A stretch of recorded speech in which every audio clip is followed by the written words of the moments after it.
saya Nelul Huda. Saya saat ini sebagai Direktur Ekonomi Digital di Selios, sebuah lembaga riset yang berdomisili di Jogja.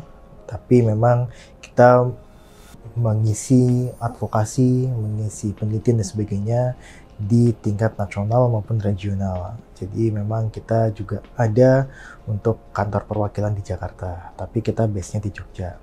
Nah, saat ini memang saya sebagai Direktur Ekonomi Digital di Selios memang tengah mempelajari ataupun selama ini mempelajari mengenai ekonomi digital di Indonesia seperti apa. Baik itu mulai dari ekosistemnya, pendanaan, hingga berbagai aspek yang ada di ekonomi digital, termasuk untuk finansial teknologi.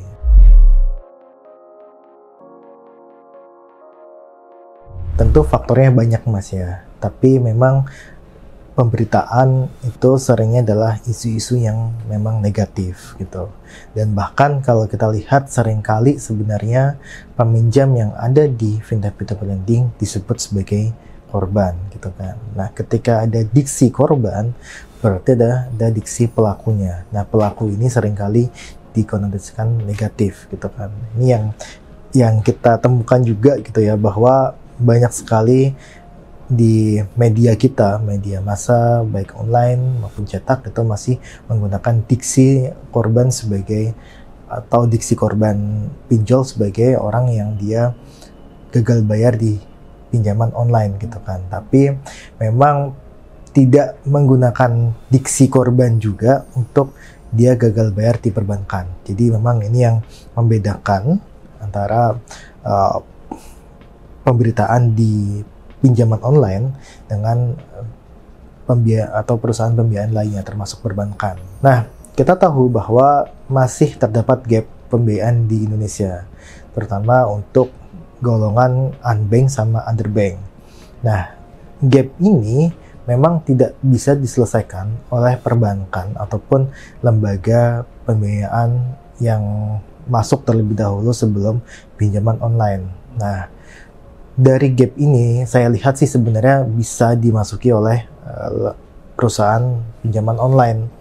Nah, ini yang saya rasa ada manfaat dari pinjaman online di situ. Kita tidak bisa menafikan bahwa manfaat dari pinjaman online ini cukup besar gitu kan. Bahkan kalau kita hitung ke ekonominya, itu dari apa yang disalurkan oleh pinjaman online atau fintech peer-to-peer lending, itu bisa berimpact, bermultiplier kepada sektor-sektor lainnya.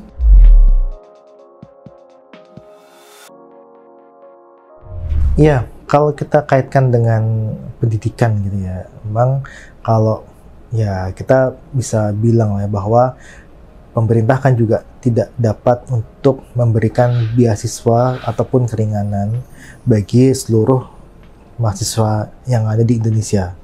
Bahkan kalau kita mengacu kepada beberapa negara maju gitu kan, mereka membebaskan untuk biaya kuliah kepada masyarakat negara tersebut ataupun masyarakat luar negeri yang ingin bersekolah di negara tersebut gitu kan. Nah, maka memang dibutuhkanlah alternatif pembiayaan sebenarnya.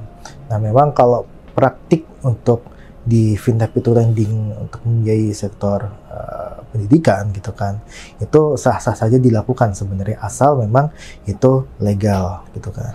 Karena ya sekali lagi ini bisa memberikan atau menambal gap untuk pembiayaan yang dia tidak dapat masuk ke pendidikan gitu kan. Bahkan kalau kita lihat ya pemerintah itu juga cukup terbantu ketika ada perusahaan pembiayaan yang ingin masuk ke sektor pendidikan.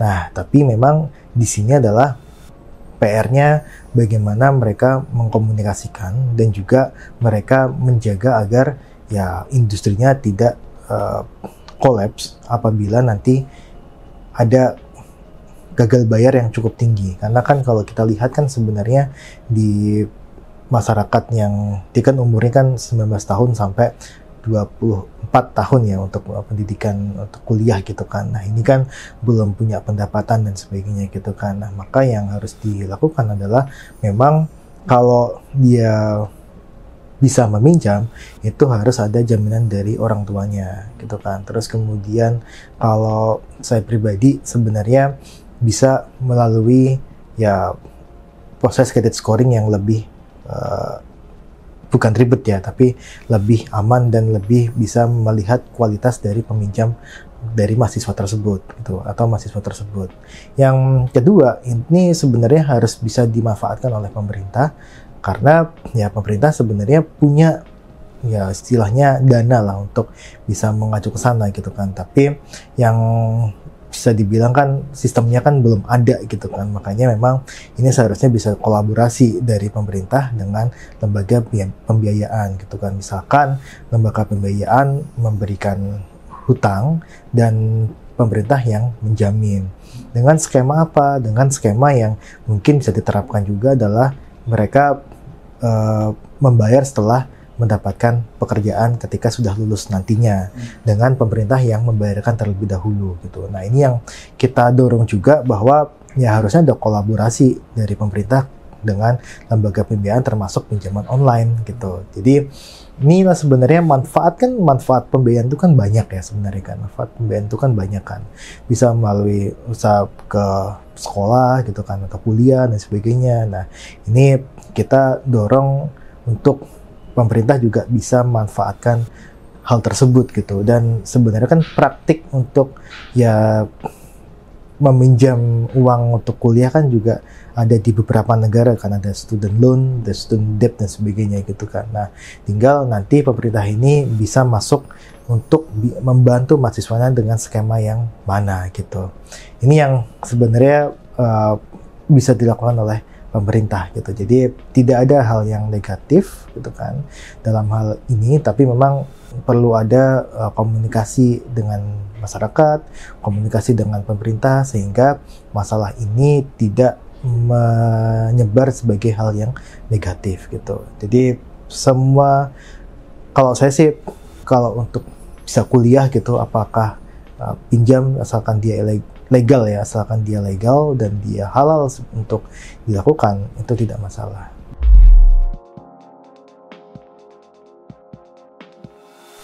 Nggak ada benturan kebijakan. Nah, tapi memang dalam hal ini kampus juga tidak boleh untuk mengambil biaya dari situ, karena kampus nggak mengurusi mengenai financing seperti itu. Itu pure antara mahasiswa dengan fintech P2P lending gitu. Nah, lebih bagus lagi apabila pemerintah bisa masuk ke situ dengan skema bantuan pembiayaan bagi masyarakat, bagi mahasiswa yang memang kurang mampu.